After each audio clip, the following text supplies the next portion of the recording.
আসসালামু আলাইকুম বন্ধুরা। রাত্রেবেলা আপনাদের নিয়ে আসছি জামাই বউর চানাচুর, যেটা হচ্ছে আমার একটি ভাই, সেই ফ্যামিলি চালায় এইটা দিয়া। তার এইটাই ব্যবসা, খুবই জমজমাট চলে। মানুষ খুবই এখান থেকে নিয়ে খায় এবং খুবই সুস্বাদু, খুবই সুন্দর করে বানাই দেয়। আপনারা যে যেভাবে চাবেন, যদি ঝাল চান ঝাল দেবে, যদি ঝাল একটু কম চান সেটা সে দেবে।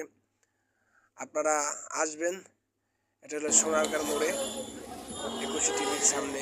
দেখেন কি সুন্দর পিস কাটা, কাঁচামরিচ কাটা,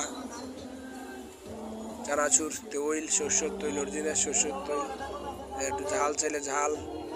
এই দেখেন কি সুন্দর চানাচুর সাজাই রাখছে। তো যাই হোক, আপনারা আসবেন, এই যে কাঁচামরিচগুলো দেখেন। আর ইনকাম হচ্ছে আজকের বেশি টাকা না,